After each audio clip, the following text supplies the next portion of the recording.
안녕하세요. 오늘 어디 할 차례예요? 등기법 할 차례죠? 등기법 174페이지. 오늘이 5주차죠? 5주차? 한 달 지났어요, 한 달. 처음 공부하시는 분들은 좀 어떠세요? 한 달 해보니까? 만만치 않죠? 네? 눈물 흘리신 분도 있고, 집에 가서 왜 이거를 시작했을까? 네? 시작하셨으니까 끝 좀 보셔야죠. 174페이지 등기법 총론. 등기하고 지적하고 풀어가는 해법은 비슷해요. 비슷한데 다만 이제 우리가 큰 차이점은 등기는 이제 민법의 좀 개념을 좀 아셔야 돼요. 민법을 전혀 모르면 등기법 공부할 때 조금 힘듭니다. 힘들고 지적은 우리가 그 단기간에 공부가 가능해요. 에? 근데 등기는 단기간에 공부가 안 돼요. 조금 애를 좀 먹는 과목 중에 한 과목이에요. 근데 지적이 좀 된다고 생각하시면, 지적하고 세법이 좀 되시면 등기는 그냥 편안하게 들으시고 기출문제만 해도 40개 중에 30개 이상은 맞춰요. 그 대신에 지적하고 세법이 된다라고 하는 가정하에. 그러면 크게 스트레스를 받지 않고 공부해도 된다 이거야. 근데 지적도 안 되고 세법도 안 되면 결국은 2차가 안 되는 거예요. 2차가 안 되는 거야. 왜냐면 2차를 잘 보시면 중개사법이 있고 공법이 있고 공시세법이 있죠. 공법 몇 점 목표로 하세요? 근데 제가 아무리 생각해봐도 공법을 40점을 목표로 해서 공부하는 거는 그건 문제 있는 거 아니에요? 문제 있죠? 그래도 60은 맞아야지 목표로 하실 때. 근데 대부분 과락 넘기기가 목표예요. 현실적으로 봤을 때 40에서 50점 정도? 중개사법 몇 점? 80점. 그럼 또이 되잖아, 60으로. 결국은 공시세법에서 점수가 안 나오면 2차 떨어지는 거예요. 2차가. 그런 결론이 나와요. 근데 역시 중개사법도 만만치 않죠? 그러니까 보통 우리가 그 해에 2차만 보시는 분들이 있는데 2차만 보시는 분들도 떨어지시는 분들이 간혹 있어요. 왜 떨어질까요? 중개사법 때문에 떨어지는 거예요, 사실은. 왜 공법은 꽉 넘기거든. 그죠? 근데 중개사법에서 80점 이상, 90점, 80점 이상 맞아줘야 되는데 거기서 한 70점 정도 맞아버리면은 또이가 안 돼버리잖아. 그래서 떨어져. 2차만 공부하시는 분들 중에 간혹가다 떨어지시는 분들이. 어찌됐든 공시세법이 생각보다 중요해요. 세법도 16문제밖에 안 나오다 보니까 사람들이 수업을 잘 안 들어요. 제 경험 삼아. 대부분 우리 세법 무슨 요일이에요? 토요일이죠? 다른 학원도 토요일이에요. 토요일 안 나옵니다, 수업 시간에. 정말이에요. 그 토요일날 주에 합반하거든요, 보통. 우리 학원은 좀 아니지만 주에 합반을 하는데도 불구하고 주간에 나오는 인원보다 적게 나와요, 토요일날. 왜 그럴까요? 놀러 가야죠, 토요일날. 모임도 있고 놀러도 가야 되고 월요일부터 금요일까지 달렸으니까 토요일날 하루도 쉬어줘야 되고. 세법 몇 문제만 나와요? 16문제 나오니까 나중에 해야지 이렇게 해서 접어둔단 말이에요. 되게 출석률이 되게 저조합니다, 사실은. 세법 시간이 조금 나오니까. 근데 그럴수록 잘 하셔야 돼요. 편식하시면 안 돼요. 그 과목 때문에 떨어지는 거야, 편식을 하면. 그 과목을 안 들으면 그 과목에도 점수가 안 나와서 떨어진단 말이에요. 자, 지난번에 이제 지적에 대한 것을 쭉 설명해 드렸는데 전체적으로 내용을 봤을 때 70%는 제가 설명해 드린 거예요. 70%. 그러니까 어디 부분만 설명 안 한 거냐면은 토지의 이동에 신규 등록, 등록 전환, 분할 합병, 출적 변경에 대한 세부적인 내용 설명 안 해드렸지만 기본 틀은 설명했죠. 측량할 것이냐 말 것이냐. 그런 거 설명해 드렸으니까 그런 정도만 잘 기억하셨다가 1월달 강의에서는 거의 90% 이상 다 설명해 드릴 겁니다. 빠짐없이. 그래서 그렇게 해서 정리를 해 드릴 거고요. 등기봅니다, 등기. 등기라고 하는 것은 이제 부동산 등기법이죠. 부동산 등기법. 그러니까 우리가 그 게시판에 댓글 다는 것도 그렇고 질문하는 내용을 쭉 보면은 되게 웃긴 내용이 있어요. 어떤 내용이 있냐면은 등기는 할 만한데 공시는 아니, 지적은 할 만한데 공시가 안 된다는 거예요. 무슨 말인지 못 알아듣시는구나. 지적법은 할 만한데 공시가 안 돼서 미치겠다는 거죠, 사람들이. 말이 안 되죠? 지적은 되는데 등기가 안 된다고 표현해야지. 지적은 되는데 공시가 안 된다는 말, 공시법이 등기법인 줄 알고 있어, 다들. 정말입니다. 시험 볼 때까지도 그래요. 미치겠다. 지적은 되는데 공시가 안 돼가지고. 그거 말이 안 받는 말이잖아. 그죠?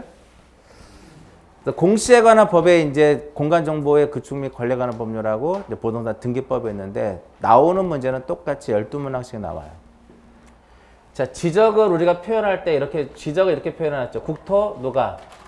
국토교통부 장관이 모든 무엇에 대해서 모든 토지를 무엇을 해서 조사 또는 측량을 해서 이것을 어디에다가 지적 공부에 무엇하는 것 등록하는 것, 이것이 이제 바로 뭐냐면 지적이다 이렇게 말씀드렸는데, 등기라고 하는 것은 이렇게 표현을 해요. 등기라고 하는 것은 등기관이 여기서는 토지죠. 근데 등기는 부동산 등기법이잖아. 그러니까 토지가 아니라 뭐가 돼요? 부동산이 되는 거죠. 부동산. 그래서 등기관은 여기서 조사 측량을 하는데, 등기관은 무엇에 따라서, 저 부동산 빼고요. 등기관은 법정 절차에 따라서 어디에다가 등기부라고 하는 공적인 장부에다가 무엇하는 거? 기록하는 거. 이것을 등기라 그래요. 등기의 정의가. 등기라고 하는 것은, 등기란 누가? 등기관이 무엇에 따라서? 법정 절차에 따라서 어디에다가? 등기부라고 하는 공적인 장부에다가 무엇하는 거? 기록하는 거. 이걸 등기라 그래요. 근데 기록이라는 말보다는 어떤 말을 많이 쓰냐면 등기한다라는 말을 쓰잖아, 우리가. 야, 등기하러 가야지 이렇게 기록하러 가자 이런 말 쓰지 않고 보통 등기하러 가자 이렇게 얘기한다고. 그래서 기록이라는 말 틀린 건 아니지만 앞으로 이제 우리가 지적에서 중요한 게 뭐가 중요해서 등록 사항이 중요했죠. 그럼 등기에서는 뭐가 중요한 거예요? 등기 사항이 중요한 거예요. 기록사항, 등기 사항이 중요하더라 이겁니다. 등기사항, 기록사항. 그러면 자, 지적에서는 뭐를 기록을 했어요?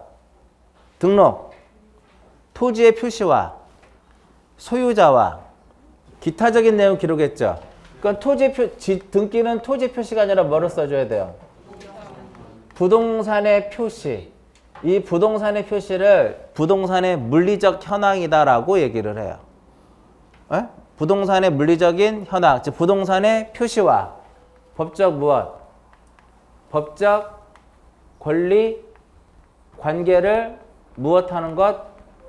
기록하는 것. 기록 그 자체를 무엇이라 한다? 얘를 등기다라고 하는 거야. 등기란 등기관이 법정 절차에 따라서 등기부라고 하는 공적인 장부에다가 일정한 사항을 기록하는데, 그 일정한 사항이 바로 뭐예요? 부동산의 표시와 법적 권리 관계더라 이렇게 표현이 되는 거예요.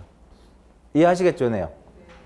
자, 지적은 우리가 제가 설명 안 해드렸는데 신규 등록은 최초로 우리 등록하는 게 신규 등록이죠. 신규 등록은 지적 공부에 무엇할 때? 등록할 때 효력이 발생을 해요. 근데 옛날에는 등기는 언제 효력이 발생했냐면은 옛날에는 기록이라고 하지 않고 기재라고 했어요. 등기백기 기재한다 해서. 그래서 지적은 언제 효력이 발생한다? 등록했을 때. 그 등기는 언제 효력이 발생했냐면 옛날에는 기재했을 때. 근데 법이 바뀌어요. 법이 바뀌었어요. 법정 절차가 이제 어떻게 되는 거냐면은 우리가 등기가 이제 무엇을 하게 되면 신청을 하잖아요. 우리가 신청을 하게 되면 등기관이 뭐를 받을까요? 접수를 받아요. 우리가 등기를 딱 가서 그 신청서하고 첨부서를 가지고 가가지고 등기관에게 딱 들이대면 등기관이 그걸 받는다고. 받으면 그 다음에 무엇을 해요? 등기부에 기록을 할 것이냐 말 것이냐를 무엇을 해요? 심사를 해요. 지적에서 지적 공부에 등록할 때 조사 측량 하듯이 조사 측량 하듯이 얘도 무엇을 해요? 심사를 해요. 심사를 해가지고 심사는 이제 등기법 제 29조라는 것이 있는데 29조가 바로 뭐냐면 각하사유를 쫙 써놓은 겁니다. 각하사유는 뭐냐면 그러니까 등기부에 심사를 해서 기록할 수도 있지만 등기관이 기록을 거부할 수도 있더라 이거죠. 그걸 뭐라 그래요? 그거를 각하라고 하는데 요 각하는 요 29조가 무엇을 의미하는 거냐면은 29조가 이 각하사유를 의미해요. 11개의 각하사유가 있습니다. 11개. 즉 우리가 예를 들어서 뭐를 등록을 하려고 하는데 요건을 갖춰야 되죠. 쭉. 그런 요건을 갖추지 못하면 등록이 안 되듯이 11개의 각하사유가 쭉 있어요. 거기에 하나라도 해당이 되면 등기관이 등기부의 기록을 거부를 해요. 그걸 각하라고 하는 거예요. 각하. 그래서 지적은 등록할 때 효력이 발생하는데 옛날에는 등기는 언제? 기재할 때 효력이 발생했는데 바뀝니다. 등기관이 등기를 마치면 접수한 때 뭐가 발생한다? 접수한 때 효력이 발생하더라 이렇게 표현이 되는 거예요. 일단 의의는 설명해드렸고요. 접수 시기를 한번 잠깐 보시면 밑에 접수 및 효력 발생 시기에 밑에 뭐가 써 있어요? 효력 발생 시기 있죠? 거기 핵심적인 건 뭐예요? 접수한 때 뭐가 발생한다? 효력이 발생한다. 근데 접수한 때 효력이 발생하는데 그 앞에 등기를 마쳤다고 하잖아. 맞춰야만. 맞추지 않으면 효력이 발생하지 않는 거예요. 그래서 나중에 나오겠지만 등기관이 등기를 마쳤다고 하잖아요. 그럼 마쳤다라고 하는 개념이 바로 뭐냐면은 등기를 처리한 등기관이 어느 등기관이 이 등기를 처리했는지를 알 수 있는 것을 해야 돼. 그게 바로 마쳤다라는 개념이에요. 나중에 뒤에 나올 거예요. 그 다음에 접수 시기는 언제? 저장됐을 때. 1번에 나오죠? 전산정보 처리 조직에 뭐가 됐을 때? 저장됐을 때 뭐가 있는 것으로 본다? 접수된 것으로 보더라 이겁니다. 접수된 것으로 본다 이겁니다. 그 다음 용어의 정의는 지적에서는 용어 문제가 나와요. 근데 등기는 용어 문제가 안 나와요. 등기부라는 용어 하나 있죠? 등기부란 뭐라고 써 있어요? 전산정보 처리 조직에 의하여 입력 처리된 등기 정보 자료를 대법원 규칙으로 정하는 바에 따라 편성한 거라고 나오죠. 등기부. 그러니까 등기부 우리가 여러분들 집에 보면 뭐가 있어요? 등기부 있죠? 그게 등기부예요. 쉽게 생각하시면. 근데 지적 공부를 편성하는 거, 그거 편성한다고 써 있었죠. 우리 지적에서 지적 공부를 편성하는 방법은 뭐다? 물적 편성주의다. 기억나세요? 부동산을 중심으로 해서 물적 편성주의가 있고 인적 편성주의가 있고 연대적이 있는데 우리나라는 뭐다? 물적이다. 물적. 기억나세요? 패스. 기억 안 나시면 패스. 물적 편성주의더라. 인적 편성주의라고 하는 개념은 뭐냐면요. 인적 편성주의는 지적 공부를 예를 들어 보면은 A라는 사람이 있어요. 에? A라는 사람이 있는데 이 A라는 사람이 소유하고 있는 전국의 모든 토지가 지적 공부에 다 나타납니다. 우리나라 그렇게 되어 있어요? 우리나라 그렇게 안 되어 있잖아. 지적 공부를 편성할 때 무엇 순으로? 필지별로 편성하는 거죠. 필지별로. 필지 단위로. 그죠? 여기 지번이 만약에 10일이다. 서울특별시 노원구 무슨 동의 지번이 10일이면 여기에 토지 표시가 무엇이고 소유자가 누군지를 나타내. 이렇게 편성하는 것이 바로 뭐예요? 물적 편성주의야. 인적 편성주의라고 하는 것은 A라는 사람이 있으면 A를 중심으로 하는 거예요. A라는 사람이 있으면 A가 소유하고 있는 전국의 토지가 다 나타나는 겁니다. 서울특별시 강서구 화곡동에 한 필지 갖고 있고 뭐 대전광역시 무슨 구 무슨 동이 하나 가지고 있고 전라북도 전주시 어디에 다 나타나는 거예요. 근데 우리나라는 그렇게 갖고 있잖아요. 그렇게 지적 공부를 등기부를 편성하고 있지 않죠. 무슨 의미인지 아시겠죠? 그 다음에 연대적 편성주의라고 하는 것은 뭐냐면 그러니까 시험 이런 거 안 나와요. 사실은. 이런 거에 너무 목숨 걸고 공부하실 필요가 없다라는 거예요. 연대적 편성주의라고 하는 것은 뭐냐면 일기라고 생각하시면 돼요. 첫 페이지에 뭐를 써요? 오늘 일기를 쓰죠. 다음 페이지 내일 거 쓰죠. 그러니까 연대적 편성주의는 이러한 장부가 하나 있어요. 이러한 장부가 하나 이렇게 쓰면은 A라는 사람이 딱 신청을 하잖아요. 그럼 첫 페이지에다 그걸 기록을 해줘요. 자, 이 A라는 사람이 토지를 취득해 이런 것들을. 그 다음에 누가 뒤에 또 왔어. B라는 사람이 또 신청을 했어요. 그럼 어디에다가 다음 페이지에다 또 그걸 기록을 하는 거예요. 요런 게 바로 뭐냐면 연대적 편성주의인데 연대적 편성주의는 신청 순서에 따라서 이렇게 이제 기록하는 게 바로 연대적 편성주의다. 안 나와요, 시험에. 핵심은 우리나라는 뭐를 취하고 있다? 물적 편성주의를 취하고 있더라 이겁니다. 네, 부본 나오죠? 부본. 지난번에 제가 이거 설명 안 해드렸는데 자, 지적 공부가 멸실되거나 뭐가 될 수 있어요? 훼손될 수 있죠. 그죠? 그러니까 멸실됐다라고 하는 것은 어차피 공부는 지적 공부는 우리가 서고에다가 구청에 보면 뒤에 서고 있죠. 거기에다 이렇게 보관해 놓는단 말이야. 근데 불에 타버렸어요. 그리고 지금은 그런 서고도 있지만 지금은 지적 공부가 전부 다 100% 뭐가 됐어요? 전산 처리되어 있죠. 그죠? 지적 공부가 멸실될 수도 있고 훼손될 수도 있잖아. 그럼 무엇을 복구를 해야 돼요? 지적 공부가 멸실되거나 훼손됐을 때 하는 것을 무엇이라고 한다? 복구다 이겁니다. 자, 지적 공부가 멸실됐다는 게 복구죠. 그럼 등기부가 멸실됐을 때 하는 게 뭘까요? 등기부가 멸실되거나 손상됐을 때 하는 거. 꼭 복구라 그래요. 똑같은 거예요. 똑같은 거예요. 지적 공부가 멸실됐을 때 하는 게 뭐예요? 복구야. 근데 등기부는 손상됐다라고 표현을 해. 왜 손상됐다라고 표현을 할까요? 전산 처리되어 있으니까. 전산 처리되어 있어서 우리가 기록되어 있으니까, 저장되어 있으니까 이게 손상됐다라고 해. 멸실될 수도 있고.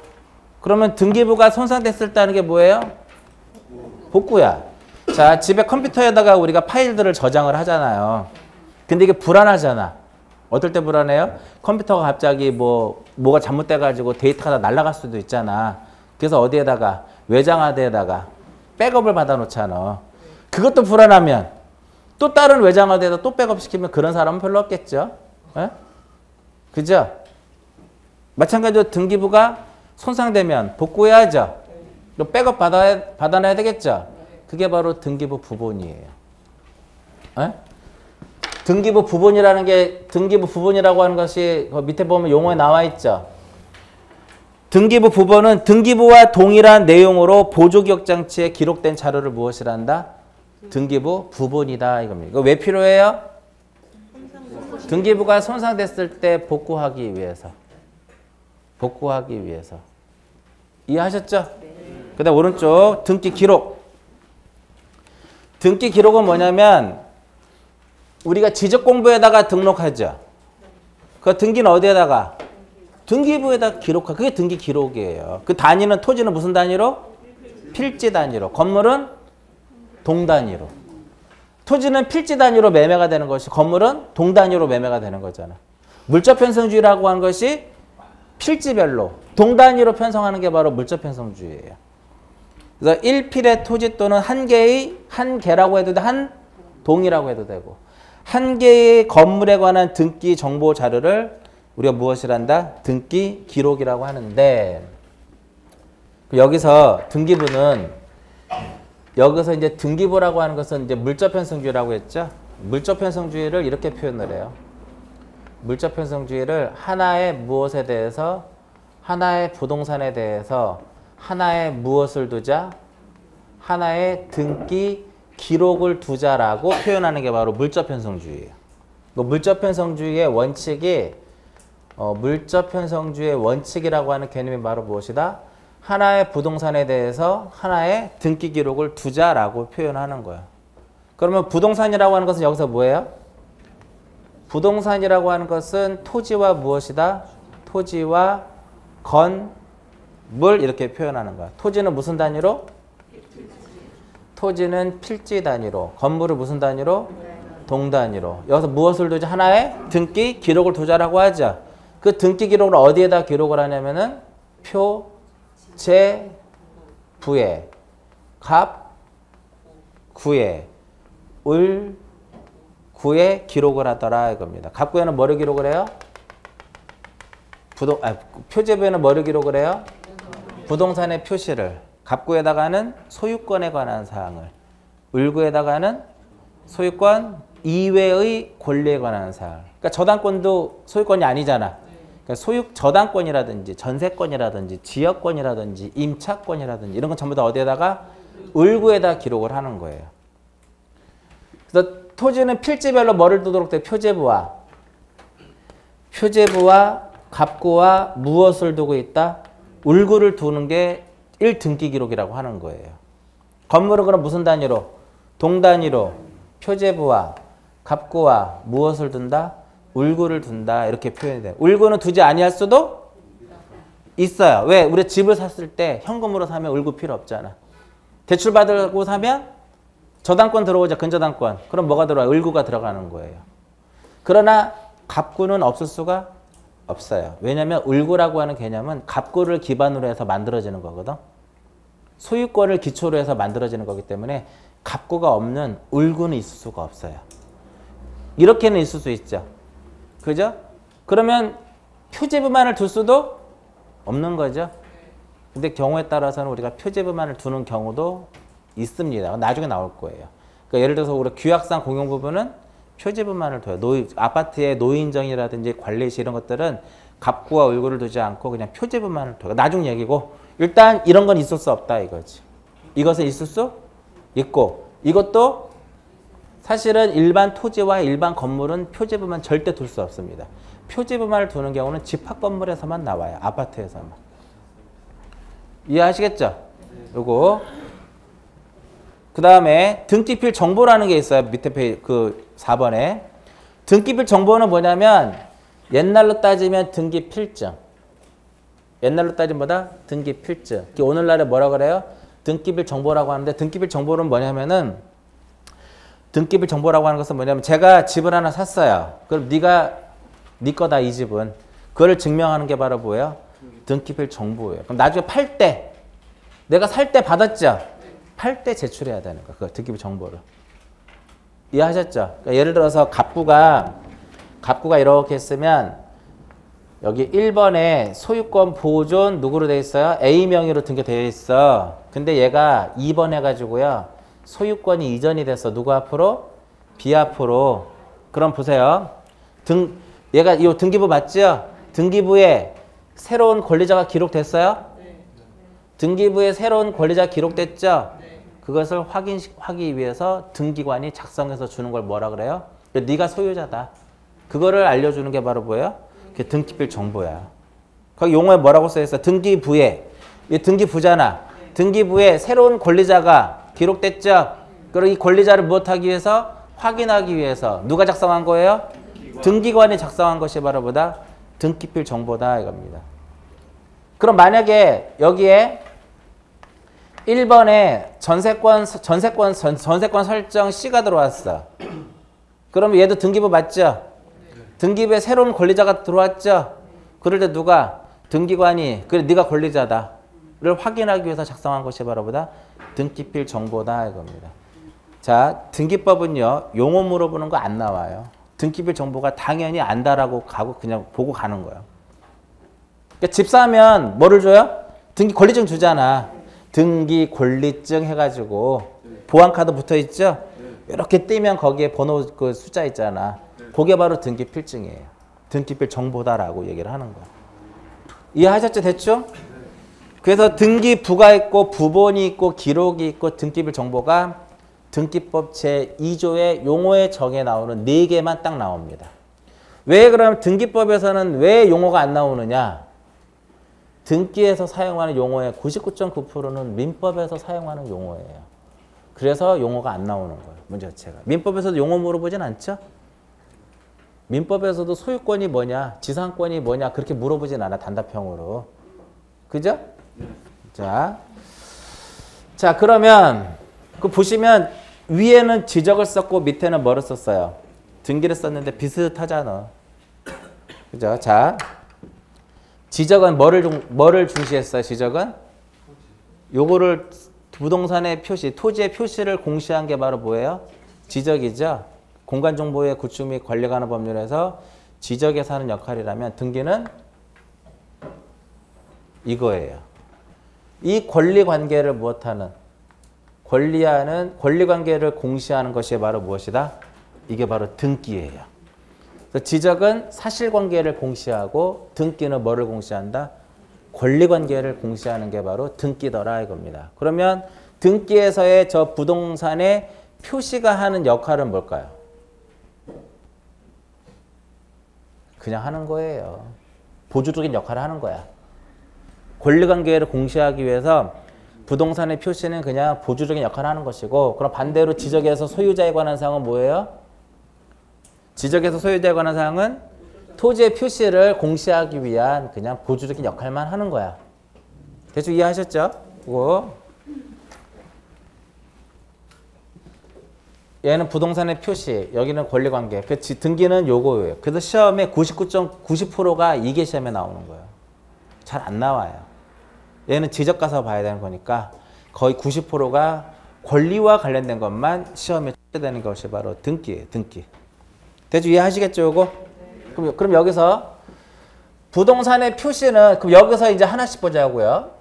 부동산이라고 하는 건 뭐예요? 토지 건물이잖아. 부동산이라고 하는 것은 토지와 무엇이다? 건물을 의미하더라 이겁니다.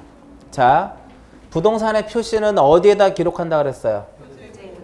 표지부에다 기록한다 그랬죠. 자, 그럼 우리나라는 토지와 건물이 하나예요? 별개로 봐요? 토지 따로, 건물 따로. 토지 소유자 따로, 건물 소유자 따로. 그래서 여러분들 민법에서 법정지상권이 나오는 거예요. 원래는 토지 소유자와 건물 소유자 똑같았는데 건물의 소유자가 달라지면 법정지상권 취득하잖아. 이런 식으로 해서 법정지상권에 문제가 나오는 거예요. 됐죠? 대충 이해하셨죠? 자, 그러면 부동산은 토지 건물인데 표시는 토지의 표시가 있고 건물의 표시가 있잖아요. 토지의 표시 뭘까요? 토지의 표시. 소재, 지번, 지목, 면적 여기까지만. 등기에서는 여기까지만. 소재, 지번, 지목, 면적까지만. 그 경계가 궁금하면 지적 가서 보라는 거예요. 경계지 좌표등록부가 아니라 도면 가서 봐야지. 그죠? 좌표가 궁금하면 경계점 좌표등록부 가서 보면 돼. 그러니까 왜 소재, 지번, 지목, 면적까지만 기록할까요? 주가 아니잖아 이게 지금. 얘가 주가 되는 거고 얘는 보조적인 거니까. 그리고 경계를 넣을 수 있어 등기부에? 그림을 그려 넣어야 되잖아. 그러니까 안 된다 이거예요. 궁금하면 지적 공부 가서 보라 이거예요. 그래서 토지 표시는 뭐예요? 소재, 그 다음 지번, 지목, 그 다음에 무엇? 면적. 요게 바로 무엇이에요? 이게 바로 토지의 표시다 이겁니다. 이런 거 외우는 거 아니에요. 저절로 외워지는 거지. 건물의 표시는? 처음 들어봤죠? 그잖아. 건물의 표시는 지적에서 안 배웠으니까. 건물의 표시는 소재, 지번, 지목이 들어갈 수가 없어요. 왜냐면 지목은 토지의 용도잖아. 토지의 주된 용도잖아. 근데 건물은 구조라는 게 있죠. 철근 콘크리트도 있고 목조도 있고 그죠? 구조가 있고 종류도 있죠. 단독주택일 수도 있고 이게 부속 건물일 수도 있고 이해하셨죠? 그 구조와 종류와 면적이 들어가요. 건물은 지목, 면적 대신에 뭐가 들어가요? 구조와 종류와 구조, 종류 무엇이 들어간다? 면적이 들어가더라. 이렇게 들어가는 거예요. 이거를 구조와 종류와 면적을 건물의 내역이라고 얘기를 해요. 구조와 종류와 면적을 이것을 건물의 무엇이라고 한다? 내역 이렇게 표현하더라. 이게 그럼 토지 표시가 소재, 지번, 지목, 면적이 등기부 어디에 올라가요? 표제부에다가. 건물의 경우에는 소재, 지번, 구조, 종류, 면적이 건물 등기부 어디에? 표제부에 올라가는 거예요.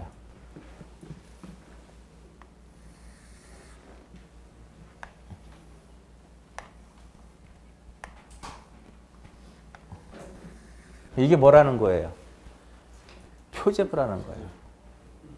토지 등기부 표제부가 이렇게 생겼어요. 토지 등기부 표제부가 이렇게 생겼어요. 여기에 뭐를 쓸까? 여기에 토지 등기부 표제부에는 토지에 뭐를 써요? 토지의 표시를 이렇게 딱 쓰는 거야. 토지의 표시를 쓰고 여기 앞에 접수란이 있고요.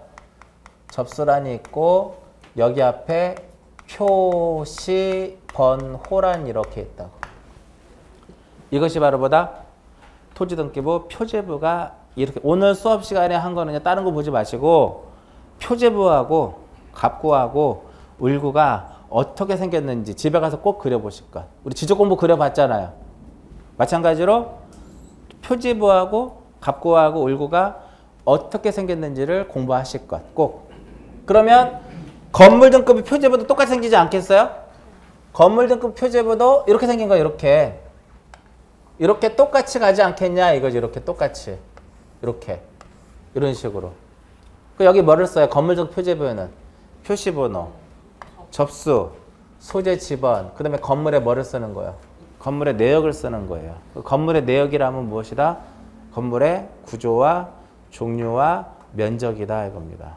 그러면 건물, 토지 등기부 표제부에 뭐를 썼어요? 토지에 표시를 썼듯이 건물 등기부 표제부에는 뭐를 써야 돼요? 건물의 표시를 써주는 거야. 대충 이해하셨어요? 일단 토지 표시가 뭐예요? 등기에서는 소재, 지번, 지목, 면적.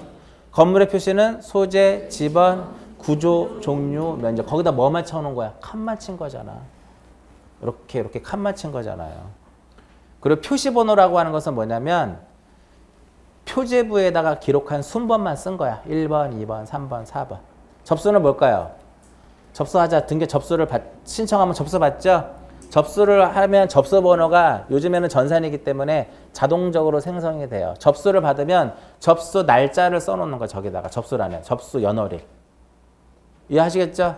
이런 거 이렇게 가더라 이거는. 이거 되게 중요합니다. 이거 되게 중요해요 생각보다. 여기서 이제 지적은 얘보다는 뭐가 중요해요? 얘가 중요한 거야. 등기는 얘보다는 뭐가 중요해요? 얘가 중요한 거야. 얘보다는 얘. 얘보다는 얘.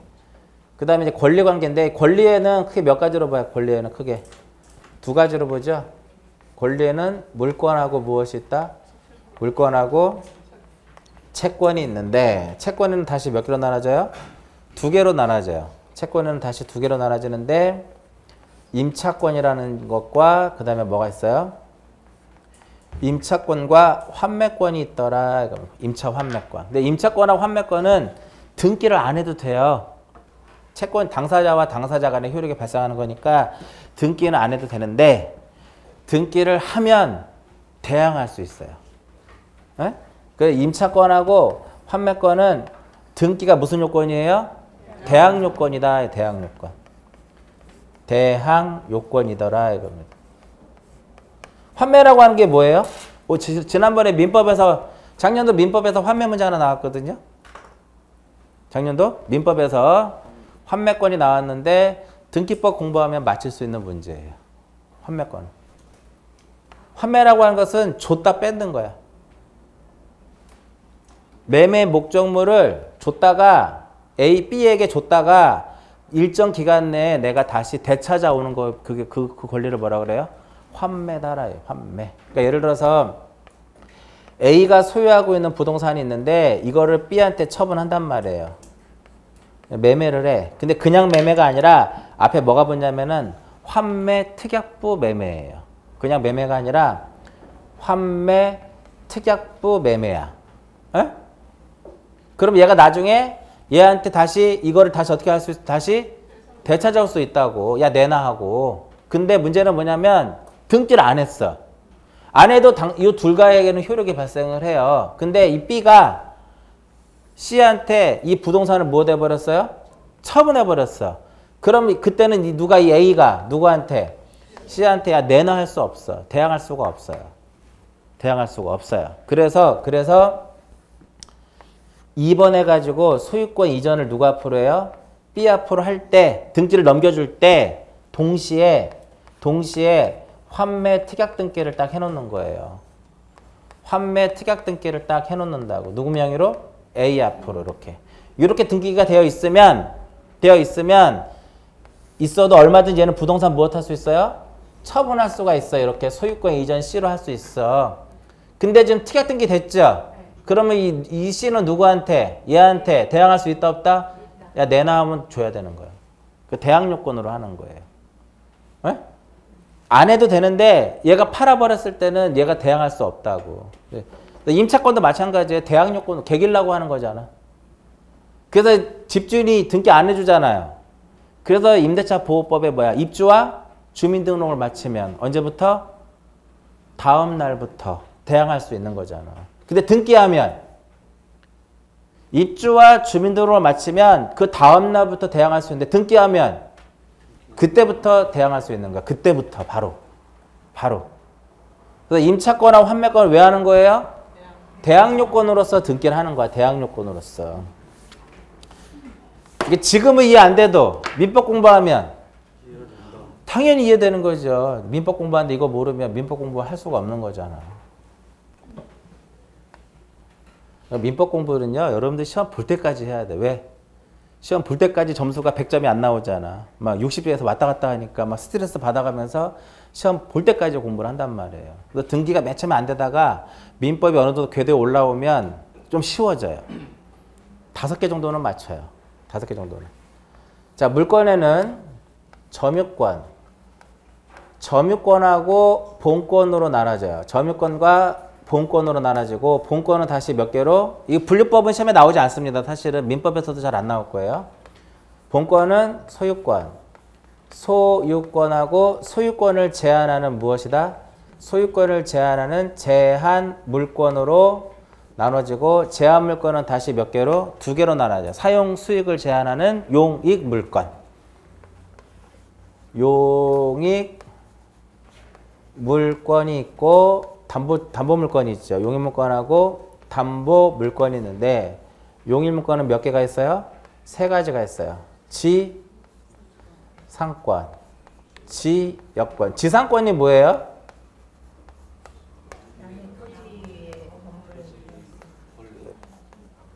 타인의 토지에다가 수목이라든지 공작물이라든지 건물을 소유하기 위해서 그 타인의 토지를 사용하는 게 바로 지상권이에요. 네? 시험에 안 나와요. 지상권이 뭐게 이렇게 안 나온다고. 그렇지 않겠어요? 그렇지 않아. 근데 담보물권에는 이제 무엇이냐면은 저당권. 저당권이라는 것이 있고 유치권이라는 것이 있고 그 다음에 뭐가 있어요? 질권인데 민법에서 질권은 공부 안 할 거예요. 질권은 범위가 아니기 때문에. 근데 이제 대략적으로 나오는데 질권에는 동산질권이 있고 뭐가 있어요? 동산질권이 있고 권리질권이 있다고. 동산질권은 시계, 자동차 이런 것들. 권리질권은 대표적으로 저당권부 질권이라고 그래. 그러니까 동산질권은 시계 맡기고 자동차 맡기고 전당포에 가서 돈 빌리는 게 바로 동산질권이고 이 권리질권은 뭐냐면 내가 A라는 사람에게 100억을 빌려주면 없잖아 돈이. 그 채권을 담보로 해서 이렇게 하는 게 바로 뭐다? 권리질권이에요. 그러면 이 점유권은 등기할 수가 없어요. 유치권도 마찬가지고 동산질권도 마찬가지. 얘는 등기할 수 없는 권리. 권리라고 해서 다 등기할 수 있는 것이 아니라 점유권하고 유치권하고 동산질권은 뭐가 할 수 없다? 등기를 할 수 없는, 등기할 수 없는 권리가 되는 거고. 그러니까 얘네들은 뭐를 해야 돼? 얘네들 등기를 해야 돼요. 등기를 해야 뭐가 발생을 해요? 등기해야 효력이 발생하더라 이겁니다. 그러니까 등기를 하는 이유 중에 하나가 바로 뭐다? 효력요건으로 하는 거예요. 그래서 민법 몇 조? 180. 민법 186조가 법률 행위예요. 그 법률 행위의 대표적인 매매가 있잖아. 법률 행위에 의한 부동산의 무엇? 물권 변동은 무엇해라? 등기해야 효력이 발생하는 거예요. 그래서 등기 기능 중에 하나가 또 효력요건이야. 그럼 이거하고 비교할 것이 바로 뭐예요? 180 몇 조? 이거하고 비교를 해야 될 것이 187조더라 이겁니다. 187조는 법률 규정에 의한 물권 변동해가지고 등기를 요하지 않아요. 근데 처분하려면 등기를 해야 돼요. 처분하려면. 그게 바로 무슨 요건이에요? 처분 요건이더라 이겁니다. 187조에 여러분들 민법에서 186조하고 187조 수도 없이 공부를 합니다. 187조의 대표적인 것이 뭐가 있어요? 187조의 대표적인 상속이라는 게 있어. 상속. 예를 들어서 A가 부동산을 소유하고 있는데 A가 무엇했어요? 사망했다 이겁니다. 사망을 하게 되면 굳이 상속인 A 다시 앞으로 뭐를 하지 않아도 등기를 안 해도 물권 변동이 발생하는 거예요. 근데 A 다시가 이 부동산을 누구한테? B에게 이 부동산을 처분하려면 자기 앞으로 뭐를 해야 돼요? 등기를 하고 그 다음에 넘겨주는 거예요. 자기 앞으로 등기를 하고 넘겨주는 거야. 그런 등기는 이제 자기 앞으로 등기를 하는 거니까 상속 등기를 하는 거야. 그러니 상속 등기는 혼자 할까 둘이 할까요? 혼자. 죽었잖아 지금. 그거 혼자 해야죠. 그래서 상속 등기는 그래도 단독 신청이에요. 단독이에요. 그 넘겨줘야죠. 그때는 어떻게 해야 돼? A하고 B가 둘이 가서 하는 거죠. 그래서 공동 신청이라고 하는 거야. 얘를 권리자라 하고 얘를 의무자. 얘 권리를 취득하죠. 소유권을 가져오죠. 소유권이 상실되죠. 얘를 의무자라 하고 얘를 권리자라고 해서 공동으로 하는데 일단 나중에 나오는 거고. 그래서 187조는 등기를 하지 않아도 되지만 처분하려면 무엇을 해야 된다? 처분하려면 등기를 해야 돼요. 그래서 무슨 요건이야 이게? 처분 요건이더라 이겁니다. 그래서 우리나라 부동산 등기의 기능은 크게 세 개로 보는 거예요. 첫 번째 무슨 요건? 효력 요건. 두 번째 무슨 요건? 처분 요건. 세 번째 무슨 요건? 대항 요건이더라 이겁니다. 교재 1, 2, 3 써 있잖아. 기능해가지고. 법률 행위에 의한 부동산의 물권 변동, 즉 186조 법률 행위에 의한 물권의 득실 변경 무엇해야? 등기해야 효력이 발생한다고 되어 있고, 그 다음에 법률 규정에 의한, 즉 187조 상속, 수용, 판결에 이제 뭐를 써줘야 돼요? 형성 판결. 그 판결에서는 뭐만? 형성 판결만. 형성 판결이 있고 이행 판결은 등기를 요해요. 형성 판결은 그 판결 그 자체로서 권리 변동을 일으키게 하는 판결을 무슨 판결이라 한다? 그걸 형성 판결이라고 해요. 나중에 다시 나올 겁니다. 그래서 이렇게 상속, 공용준수가 소위 말하는 수용이죠. 수용, 판결, 경매는 언제? 매각대금을 완납하면 등기 없이도 효력이 발생하더라 이겁니다. 이런 것들은 등기 없이도 효력이 발생하는데 처분하기 위해서 무엇 해야 된다? 처분하려면 등기해야 된다. 처분하려면 등기를 해야 된다 이겁니다. 그 다음에 대항요건에 뭐가 써 있어요? 임차권, 환매권 그런 거 있죠? 그런 것들은 전부 다 뭐다? 대항요건이더라 이겁니다. 대항요건. 그 존속기간 같은 거 있어요? 지료 이런 것들 전부 다 임의적 기대 사항인데 나중에 나오는데 그런 것들은 전부 다 무슨 요건이다? 대항요건이더라 이거 대항요건. 이해하셨죠? 이거 등기 기능이에요. 등기 기능. 효력요건, 처분요건, 대항요건이더라 이겁니다. 이해하셨어요? 이거 지금 40분 떠들었거든요. 뭘 봐야 돼? 40분 동안 지금 떠든 것 중에. 이게 가장 중요한 거예요. 이게. 이거는 어차피 시간 해결해 주잖아. 에? 민법에서 수도 없이 나오는 거고 물권법 공부하다 보면 사실은 이 표제부가 가장 중요해. 그러면 갑구는 뭐를 기록을 해요? 소유권. 을구에는 소유권 이외. 그럼 얘는 어디다 기록을 하는 거야? 얘는 갑구에다 기록하는 것이고 얘네들은 전부 다 어디에 기록을 해요? 얘네들은 전부 다 을구에다가 기록을 하는 거야. 그럼 갑구하고 을구는 생긴 건 어떨까요? 갑구와 을구는 생긴 거는 똑같아요. 생긴 건 똑같은데 갑구에는 뭐를 기록을 하고 소유권에 관한 사항을 기록하고 을구에는 뭐를 기록을 해요? 소유권 이외의 권리에 관한 사항을 기록을 하더라 이겁니다.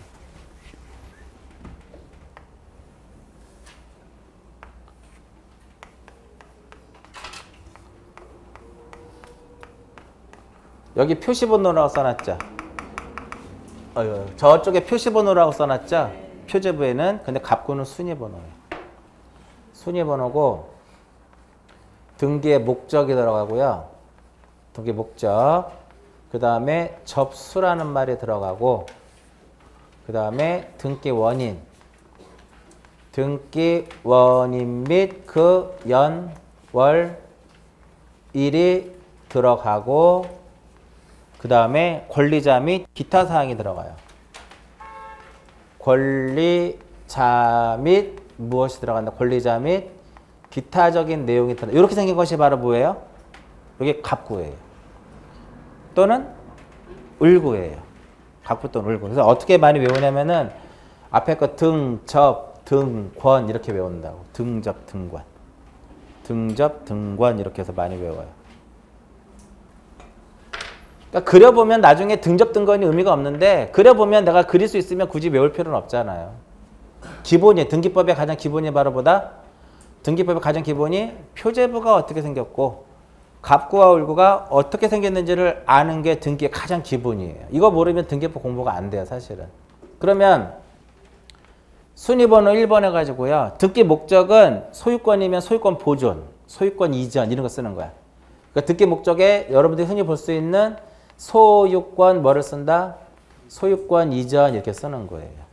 그 접수는 2016년 오늘 12월 7일이죠. 7일인데 여기서도 안 썼는데 여기는 2016년 12월 7일 여기서 끝나요. 이게 바로 접수 연, 월, 일이죠. 근데 갑구는 2016년 12월 7일하고 제 100호 이렇게 써준다 이거야. 100호. 이 100호의 의미가 바로 뭐다? 접수번호예요. 접수번호는 표제부에 들어가 안 들어가? 그게 핵심이에요. 접수번호는 표제부에 안 들어간다. 접수번호 어디에만 들어가요? 갑구하고 을구에만 들어가는. 여기는 뭐만 들어가 그냥 접수 연, 월, 일만 들어가요. 근데 여기는 접수 연월일 뿐만 아니라 접수 번호가 들어가요. 등기 원인은 매매면 뭐를 쓰면 돼요? 매매 이렇게 쓰면 되는 거야. 연월일은 날짜, 계약 날짜 쓰면 되는 거고. 됐죠? 권리자는 누굴까요? 권리자의 뭐를 쓰면 돼? 성명하고 그 다음에 주소하고 그 다음에 뭐를 써주면 돼요? 주민등록번호를 쓰면 되겠죠? 권리자에 관해서 이렇게 쓰는 거예요. 이런 것들. 요게 갑구가 이렇게 생겼다 이거야. 1번은 원래 소유권 보존인데 그냥 소유권 이전이라 쓴 거. 그러면 이제 이렇게 되면 만약에 또 이 A라는 사람이 소유자인데 소유권 넘어가면 더 2번에서 뭐를 쓰면 돼요? 등기 목적, 소유권 이전, 매매, 날짜 쓰고 권리자, 성명, 주소, 주민번호 이렇게 쓰는 게 바로 갑구가 이렇게 생겼다 이거예요. 그 을구는 소유권 이외에 걸리죠? 생긴 건 어때요? 똑같아. 그럼 순위번호 역시 1번 쓰고 목적이 만약에 전세권이다. 그러면 그 목적에 뭐를 써냐면은 전세권 설정 이렇게 딱 써주는 거예요. 전세권 설정. 그 다음에 2016년 12월 8일 접수번호 제105호 이런 식으로 써주더라 이겁니다. 이해하시겠죠? 근데 원인은 설정이야. 설정 계약이에요. 전세권 설정 계약을 이렇게 써주는 거고 날짜 써주고. 그 전세권자에 뭐를 써야 돼요? 전세권자의 성명하고 주소하고 주민번호 쓰고 전세권은 당연히 뭐가 전세금이 들어가야죠. 이런 것들을 기타적인 내용이다라고 얘기를 하는 거예요. 이렇게 생긴 것이 바로 뭐예요? 을구야, 을구. 갑구 이렇게 생겼고 을구 이렇게 생겼고. 이해하셨죠? 표제부는 토지등기부 표제부는 뭐가 안 들어가요? 토지등기부 표제부에는 접수번호가 안 들어가. 건물등기부 표제부에는 접수번호 안 들어가고 지목 안 들어가요. 지목은 어디에만 들어가요? 토지등기부예요. 토지등기부.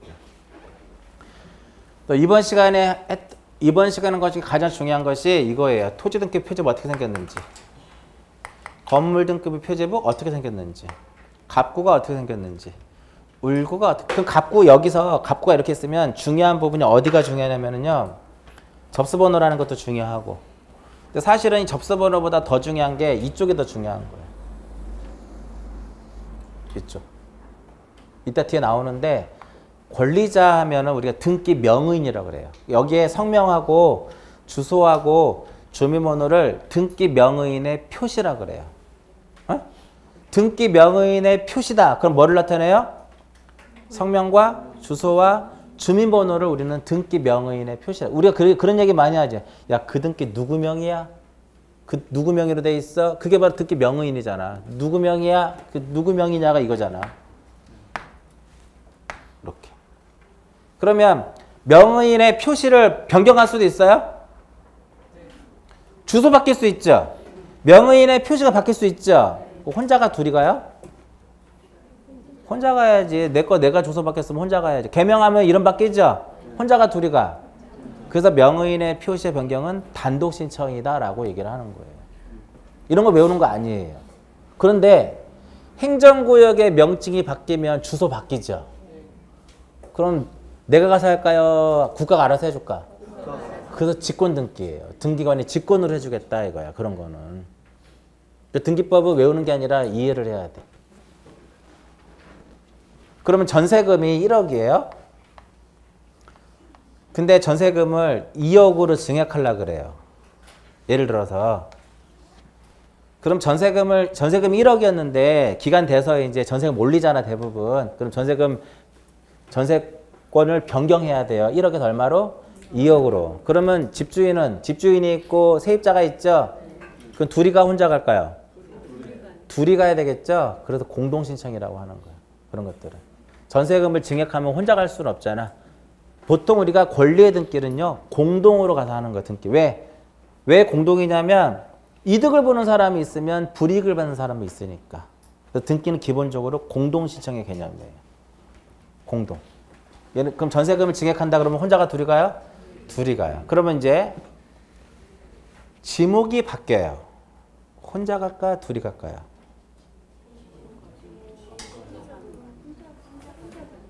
내 토지 내 토지 지목 혼자 가서 하면 되는 거죠? 내 거 바뀌는 건데 그 지목 변경은 혼자 가서 하면 돼요. 면적이 줄어들 수도 있죠? 분할하면 줄어들죠? 혼자가 둘이 가요. 내 거 내가 분할하는 거예요. 혼자 가는 거예요. 건물의 구조가 바뀔 수도 있죠? 혼자 가는 거예요. 그래서 표제부하는 등기는 혼자 가서 하는 겁니다. 기본 개념이. 갑고하고 을구에서 하는 것은 둘이 가서 하는 게 기본이에요. 왜? 권리니까. 둘이 가서 하는데 혼자 가서 할 수도 있더라 이거예요. 무슨 의미인지 아시겠죠? 그러니까 이거 나중에 나올 거예요. 일단은 표제부가 어떻게 생겼는지, 갑고하고 을구가 어떻게 생겼는지를 꼭 기억하실 거예요. 왜냐하면 얘네들은 효력요건이고 대항요건이고 처분요건이고 대항요건은 쭉 공부하다 보면 저절로 알 수 있는 거잖아. 그렇기 때문에 여기서는 이 세 개를 보라는. 그리고 이거 이렇게 외우는 거 아니에요. 지지전 이런 식으로. 아니 그렇게 외우시는 분들 있기 때문에 제가 알려드리는 거야. 아니 1년을 공부하는데 용일문건의 지상권, 지재권, 전세권을 모르고 지지전으로 외우면 공부를 할 의미가 없잖아. 사실은 지지전, 용일문건 설마 시험에 나오지도 않아. 용일문건이 아닌 거 안 나와요. 시험에 3개밖에 없잖아. 1번 지상권, 2번 지역권, 3번 전세권, 4번, 5번 어떻게 할 거야? 복수정답이잖아요. 안 나온다고 시험에. 근데 만약에 나왔어. 보기 5개 주어지고 용의문건으로 올바르게 짝지은 것은 나왔어. 틀렸어. 그럼 합격 못해요. 그분들은. 왜? 민법 틀리는 거잖아. 용의문건을 구별할 수 없을 정도면 1년 동안 민법을 공부한 이유가 없잖아요. 그죠? 그러니까 이런 거 지지전으로 외우는 거 아니에요. 이러면. 왜냐면 너무 이렇게 앞자리 따서 외우는 거를 좋아해가지고 제가 알려드리는 건데 그런 의미 없다 이거지. 1년을 공부하는데 용의문건의 지상권, 지역권, 전세권을 모르고 지지전으로 외우면 큰 의미는 없다 이거. 제가 봐서는 그래요. 어디까지 한 거예요? 이번 시간에? 174페이지하고 175페이지까지 한 건데 자 잠깐 쉬기 전에 어디를 잠깐 펴보시냐면 190페이지 190페이지를 보시면 딱 보면 토지등기부 표지부 보이죠? 거기 이렇게 들어가. 토지등기부 표제부에는 뭐를 써요? 토지에 표시를 쓰는데 표시번호, 접수, 소재, 지번, 지목, 면적, 그 다음에 여기 쓰지 않지 기타적인 내용을 써주는 거야. 그 밑에 건물등기부 나오죠? 건물등기부 표제부는 표시번호, 접수, 소재, 지번, 구조종류, 면적, 그 다음에 기타사항. 그 밑에 갑고 나오죠? 갑고는 뭐다? 순위번호, 등기 목적, 접수. 자, 거기 위에 접수에는 2004년, 2004년이면 이게 왜 2004년인 줄 알아요? 제가 2004년도에 이 책을 썼거든. 바꿔야 되겠네. 여기 보면은요, 우리 애들 이름도 있고 막 그래요. 기본서 나오면 애들 이름도 있고 막 이래요. 접수에 2004년 12월 1일이라고 써 있죠. 근데 밑에 보면 뭐라고 써 있어요? 2004호가 써 있잖아. 접수번호야. 근데 표지번호는 뭐가 없어요? 접수번호가 없잖아. 근데 갑구하고 울구엔 뭐가 있어요? 이렇게 접수번호가 있다 이거예요. 그리고 등기 원인이 있고 원인 일자가 있고 권리자. 권리자 누구 써 있어요? 송 뭐라고 써 있잖아. 왜 화곡동인지 아세요? 제가 화곡동에서 태어났습니다. 제가 화곡동에 태어났기 때문에 화곡동이에요. 그러니까 여러분들 아마 수업 시간에 화곡동 엄청 많이 들을 겁니다. 지금 인천 살아요? 지금은 인천 산다고요. 인천에 사는데 하여튼 그래요. 요거 그래서 요걸 한번 보시라는 거예요. 한번 그려보죠. 오늘 또 이게 또 한번 그릴 거예요. 이게 오늘로 끝나는 게 아니라 등기법 끝날 때까지 계속 그립니다. 뭐를? 표제부와 갑구와 울구를. 잠깐 쉬었다 하도록 합니다.